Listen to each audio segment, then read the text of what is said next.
우리에게 주시는 하나님의 말씀, 마태복음 2장 1절로 12절에 있는 말씀 교독을 하겠습니다.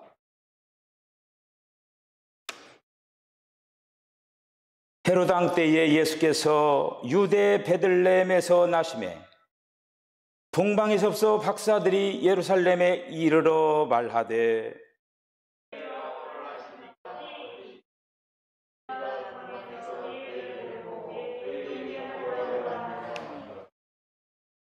헤롯과 온 예루살렘이 듣고 소동한지라.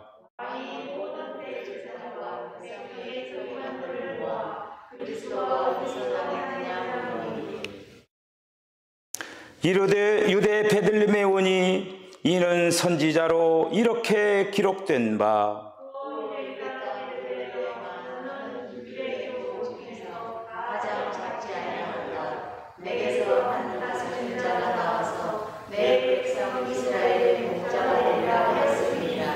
이에 헤롯이 가만히 박사들을 불러 별이 나타난 때를 자세히 묻고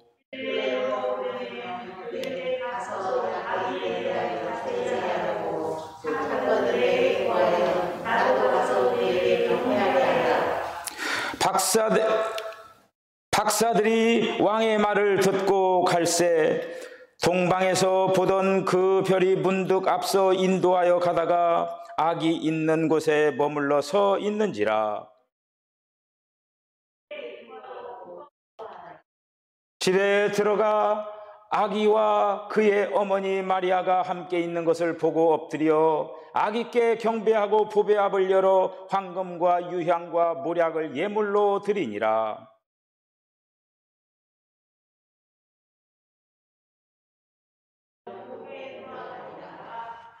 아멘. 기도하겠습니다. 주님, 은혜와 사랑을 감사합니다. 하나님께서 오늘도 저희들 예배 자리에 나오게 하여 주시고 이 한 시간을 통하여서 하나님 앞에 영광 돌리게 하여 주시기를 원합니다. 또 귀한 찬양 주시니 감사합니다. 우리 사랑하는 성도들 마음의 문을 활짝 열고 오늘도 주님께서 말씀하시는 그 말씀들을 통하여서 저희들의 심령의 신비에 아름답게 새기며 더욱더 주님께서 기뻐하시는 모습으로 아름답게 저희들을 단장하는 복된 시간이 되게 하여 주시옵소서. 주님 홀로 영광 거둬주실 줄로 믿고 예수님의 거룩하신 이름으로 기도하옵나이다. 아멘.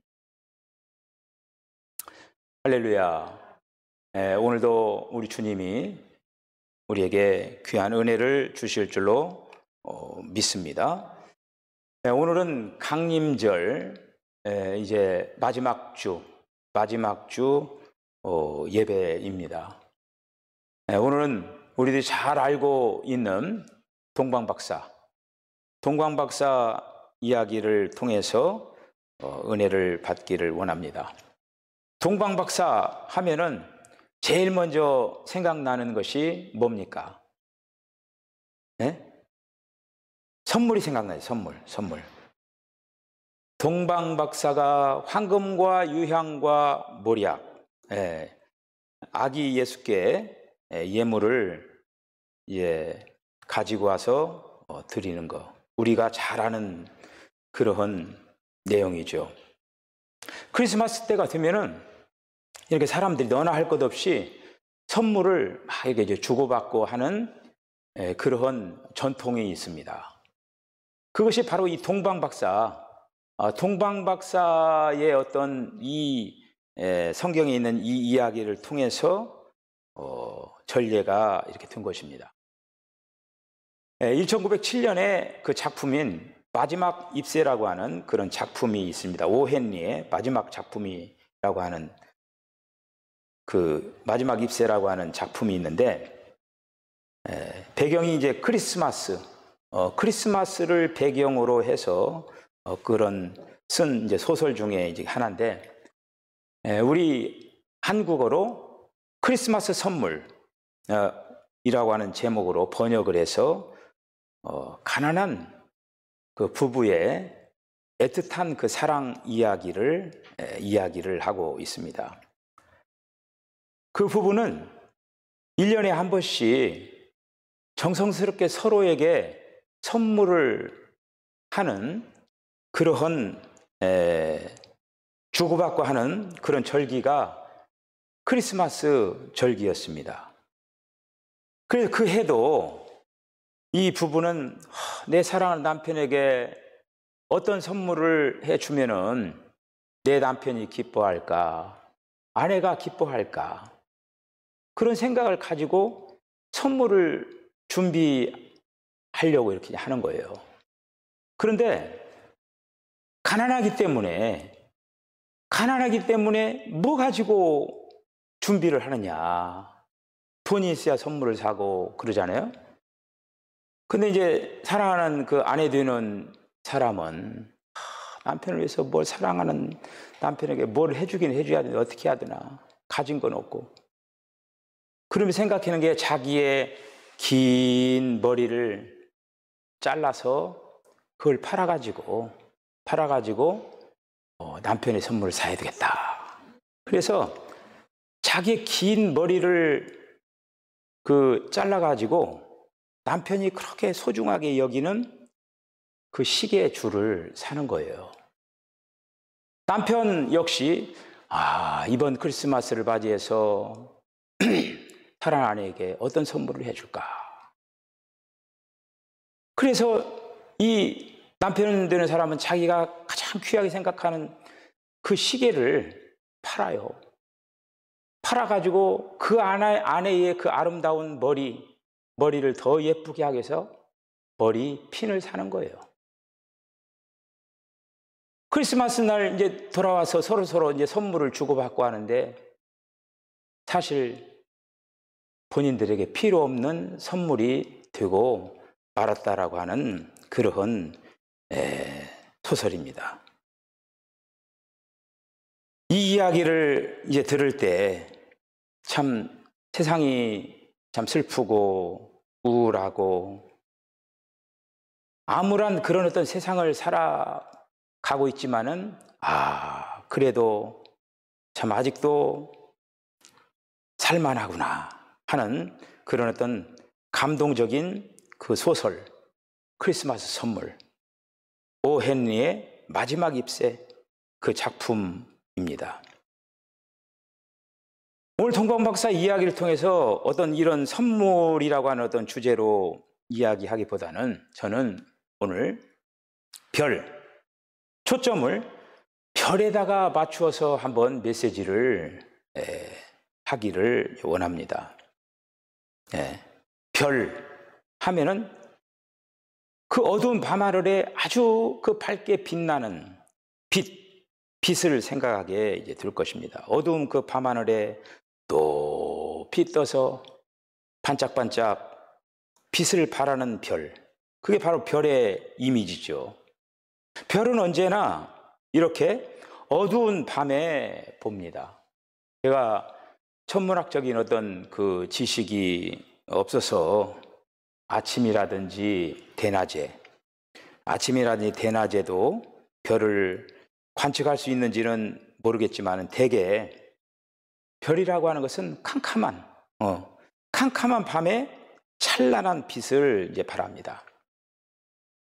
제가 그 청소년 시절 보낼 때에 그때 그 라디오 프로그램, 인기 있는 프로그램이 뭐냐면 별이 빛나는 밤이었습니다. 별밤. 그래서 이름이 참 이쁘잖아요.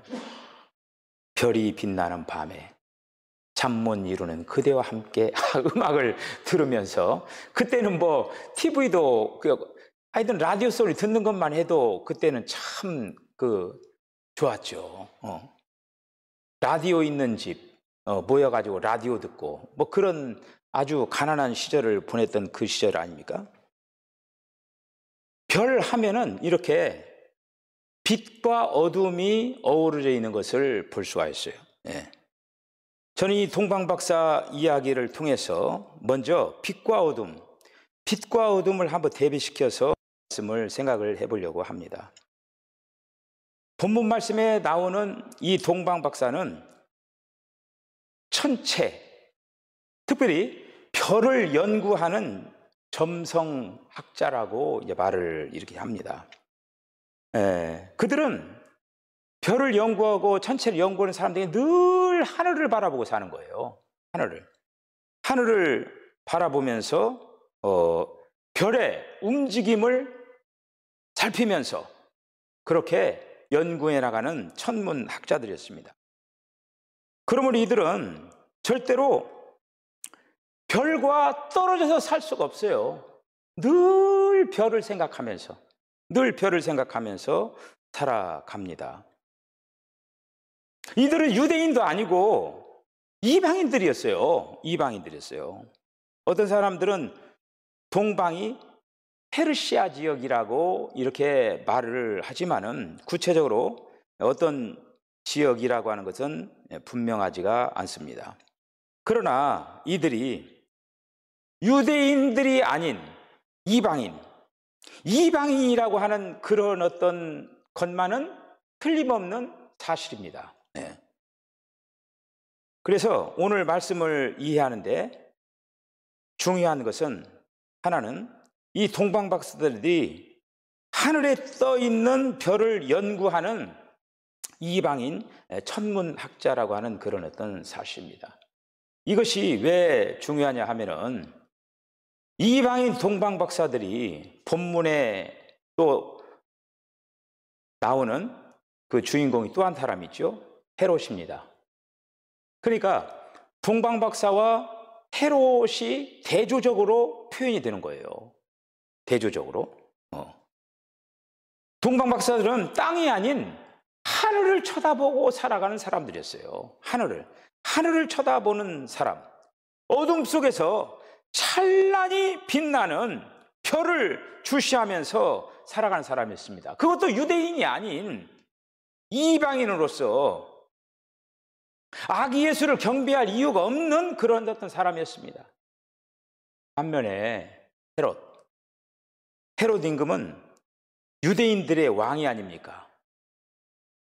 그런데 하늘을 쳐다보고 살아야 될 그 유대인, 그것도 왕이 하늘이 아닌 땅만 쳐다보고 살아가는 사람이었어요.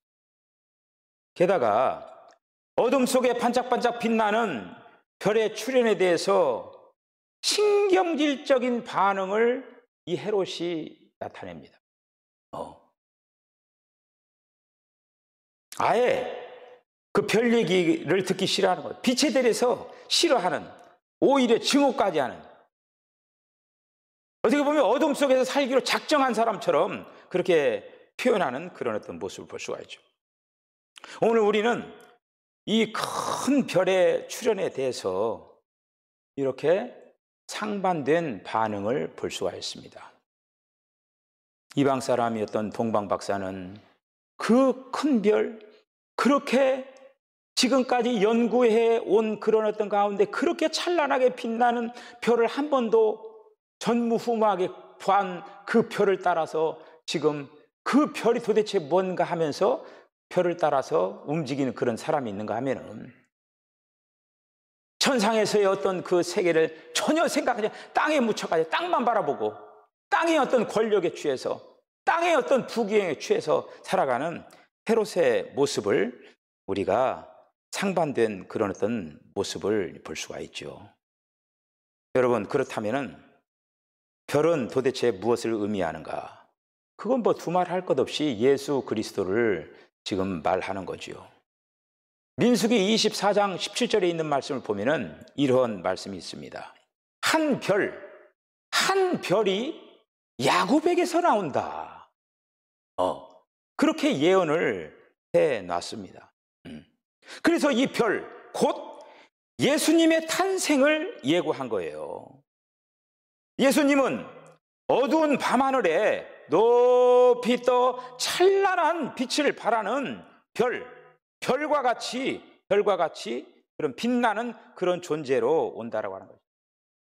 여러분, 아브라함에게 하나님께서 약속하시면서 어떤 약속을 했느냐면은 아브라함의 자손들을 땅의 모래알처럼 하늘의 별처럼 약속을 했어요. 거기서 별 얘기가 나오는 거예요. 별. 세상이 어둡고 불안하고 절망적일 때 예수님은 빛나는 별이 되셔서 우리에게 빛과 평화와 희망을 주시는 분으로 이 땅에 이제 오십니다. 오늘 우리는 어두운 밤하늘에 찬란한 빛을 뿜어내고 계시는 예수님을 바라봐야 될 줄로 믿습니다. 별 되신 예수님, 빛을 발하시는 예수님, 그 예수님을 따라가야 돼, 따라가야 돼. 그래서 적어도 오늘 우리가 동방박사를 생각을 하면서 적어도 우리가 동방박사를 통하여 영적인 교훈을 몇 가지를 발견해 봐야 될 줄로 믿습니다. 동방박사들은 정말로 그 먼 그 길이 멀다 하지 아니하고 인류를 구원할 메시아를 상징하는 별 하나를 쫓아서 예루살렘을 향하여서 베들레헴으로 또 움직여 계속적으로 다니는 걸 볼 수가 있어요. 여러분, 이제 며칠 있으면은 성탄절이 이제 돌아옵니다. 성탄절을 앞두고 동방박사를 통하여서 우리들이 이제 적어도 세 가지를 살펴보면서 우리의 마음에 새겨지기를 원합니다. 첫째는 동방박사를 통하여 적어도 끈질김을 본받아야 될 줄로 믿습니다. 이 동방박사들이 얼마나 먼 거리를 계속적으로 추적을 하면서 예루살렘까지 베들레헴까지 오는 그 엄청난 거리를 지치지 않고 아주 끈질기게 그 별 따라서 움직여 나가는 걸 볼 수가 있어요. 그 당시에는 뭐 교통시설이 없기 때문에 그냥 걸어가는 거죠. 그 당시에는 정말 먼 거리였을 줄로 압니다. 요즘은 뭐 차량으로 비행기로 막 움직이기 때문에 먼 거리 그런 어떤 거가 없을 수 있지만은 그만큼 끈질긴 그런 어떤 모습으로 그 표를 따라서 쫓아가는 그 인생이 바로 이 동방박사들이었어요. 그들이 아기 예수가 베들레헴에 태어난다라고 하는 그 사실 그 자체도 몰랐어요. 그냥 그 별을 쫓아간 거예요. 그 별의 의미를 알지 못하고 그냥 그 별이 너무너무 찬란하고 너무너무 신기하고 그렇게 해서 그 별을 따라가는 거예요. 예루살렘으로 가게 되는 거죠. 먼저 헤롯 왕이 묻습니다. 헤롯 왕이 자기도 모르니까 대제사장과 서기관들을 불러가지고 물어보는 거예요. 그런데 성경에 메시아가 베들레헴에서 태어난다라고 하는 그 사실을 알게 되는 것이죠. 그때서야 동방박사들은 알고 거기에 정보를 알고 베들레헴으로 이동하는 거예요. 베들레헴으로. 이렇게 그들은 별 따라서 삶을 살아갔지만은 그들은 어떻게 보면은 진리에 대해서 절대로 포기하지 않고 열정을 가지고 끈질기게 뒤쫓아가. 여러분, 진리의 문제, 구원의 문제에 있어서는 끈질겨야 됩니다. 지치지 말아야 돼요. 다른 문제는 몰라도 진리의 문제, 구원의 문제에 있어서는 우리가 끈질길 필요가 있습니다. 동방박사처럼 끈질기게 추구하는 사람들이 결국 빛과 진리 되시는 주님을 만나게 된 거예요. 동방박사가 만났잖아요. 끈질기게 추구함으로 말미암아.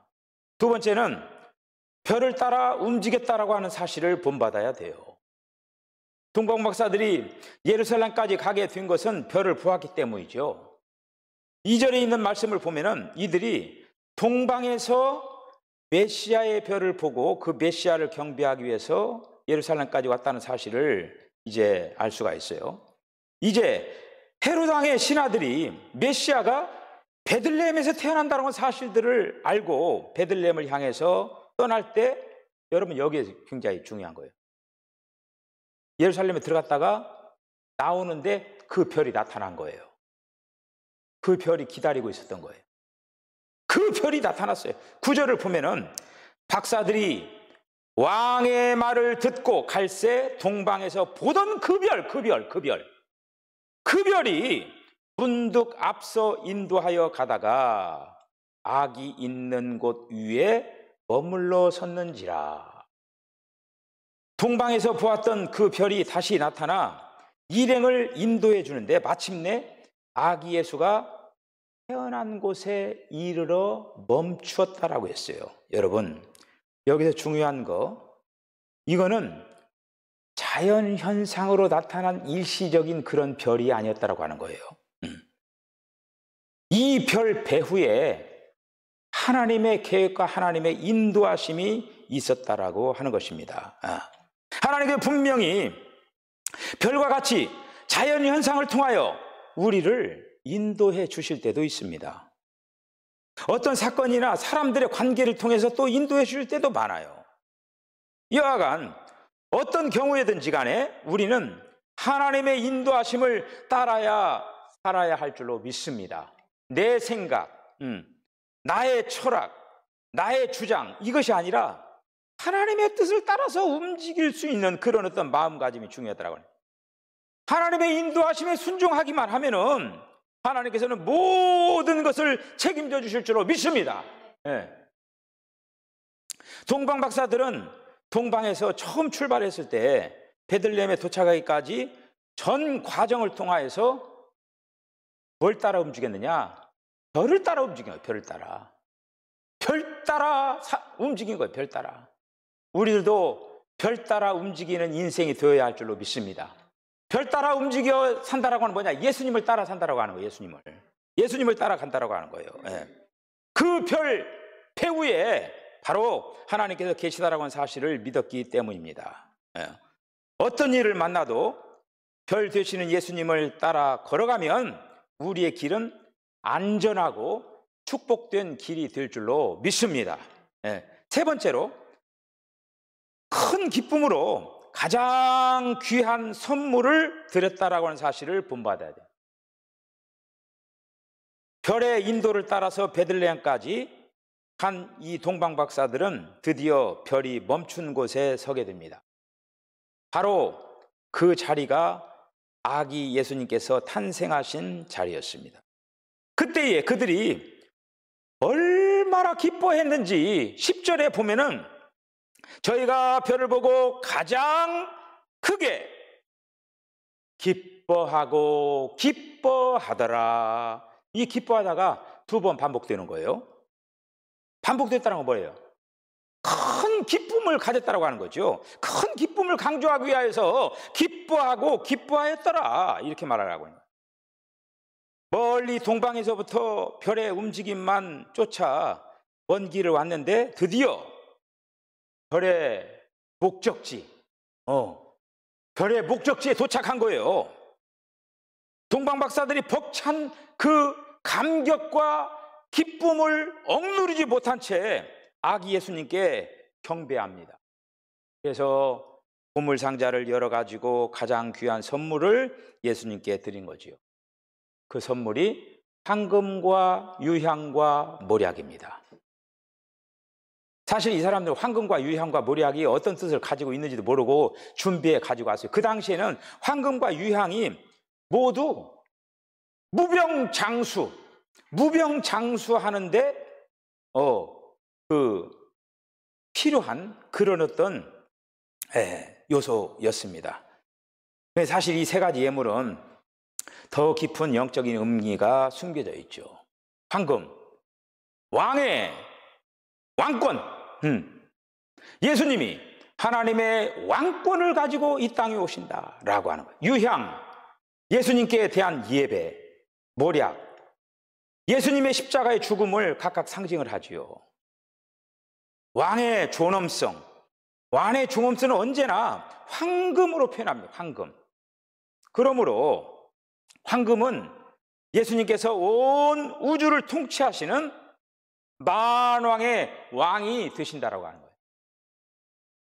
유향. 이 유향은 예수님의 이제 죽음을 이제 상징을 하는데, 특별히 나무 껍질에다가 상처를 내가지고, 상처를 내면 이제 진액이 나올 거 아닙니까? 그 진액이 나오는데 그 진액을 가지고 만든 어떤 그 향수의 일종이에요. 출애굽기 30장 34절에 있는 말씀을 보면은 이 유향은 오직 성전에서만 사용한다고 했어요.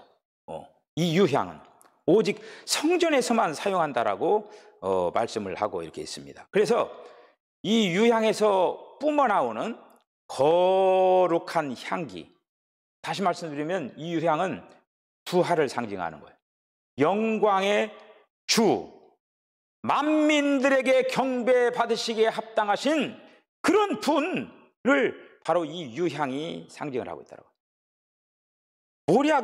모략은 그 사람이 죽으면 이제 시신을 방부 처리하는데 이렇게 사용하는 일종의 어떤 향수와 같은 것인데, 예수님이 십자가에 달려 돌아가실 때 그런 어떤 예표를 가지고 있는 것입니다. 중요한 것은 동방박사들이 어떻게 예수님에게 가장 중요한 귀한 선물을 이렇게 바쳤다라고 하는 거예요. 오늘 우리는 주님께 무엇을 드려야 할까? 여러분이 가장 귀하게 여기시는 예물을 드리시기를 바랍니다. 황금과 유향과 모략, 그 어떤 것도 좋습니다. 그러나 가장 좋은 선물이 있습니다.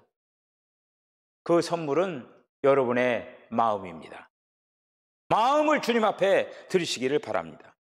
아기 예수님을 보내주신 하나님께 감사하고 하나님께 존귀와 영광을 돌리는 마음, 하나님께서는 그 마음을 가장 귀한 선물로 받아주실 줄로 믿습니다.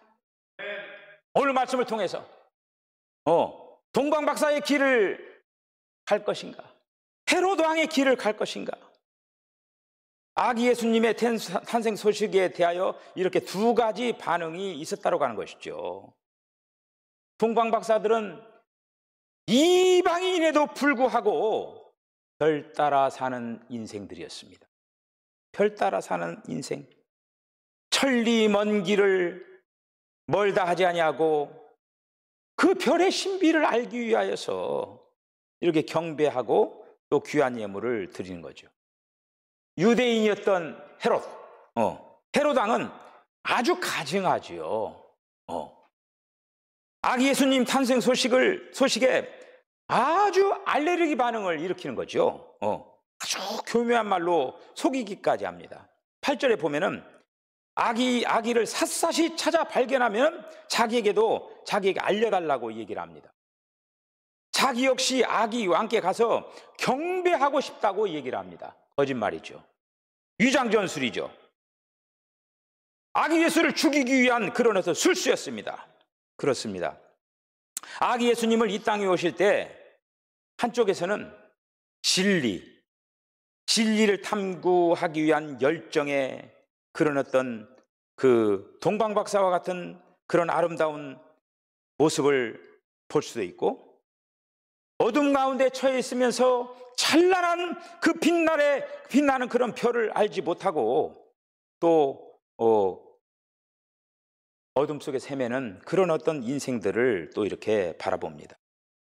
오늘 이 시대를 살아가면서 무엇보다도 빛이신 주님을 여러분들이 앙망하시기를 바랍니다.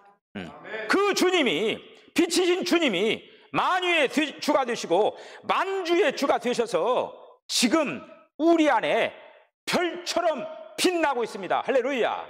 우리 안에 별처럼 빛나면서 모든 어두움을 다 제압하시고 영광으로 빛을 발하고 있습니다. 오시는 주님을 여러분들 기쁨으로 예비하는 우리 성도들 다 되어주시길 주의 이름으로 간절히 축복합니다. 기도하시겠습니다. 주님, 은혜와 사랑을 감사합니다. 하나님께서 저희들 사랑하여 주시고 오늘도 거룩한 성일 주 앞에 나와서 신령과 진정으로 예배하며 주께로 나아가게 하여 주신 것을 감사합니다. 동방박사의 길을 걷게 하여 주시고 정말 우리가 별 따라 사는 인생이 되게 하여 주시옵소서. 여호와는 나의 목자시니 내게 부족함이 없으리로다. 정말 주님을 따라 추종하는 우리 사랑하는 성도들 될 수 있도록 하나님 축복하여 주시기를 원합니다. 코로나19로 인하여서 저희들 또 이렇게 이제 비대면 예배를 드리지만은, 그러나 이러한 속에서라도 빛이신 주님을 따라서 더욱더 주님께로 더욱더 가까이 가는 우리 사랑하는 성도들 다 되게 하여 주시옵소서. 예수님의 거룩하신 이름으로 기도하옵나이다. 아멘. 지금은 우리 주님 예수 그리스도의 거룩하신 은혜와 하나님 아버지의 극진하신 사랑과 성령의 감동 감화 교통하심이 동방 박사가 별 따라 인생을 살아간 것처럼 우리들도 별이 되시는 예수님의 뒤를 따라 아름다운 신앙의 경주를 감당하겠다라고 결단하는 우리 사랑하는 성들의 심령과 가정과 기업과 저들의 삶 가운데 지금으로부터 영원까지 함께 하시기를 간절히 축원하옵나이다. 아멘.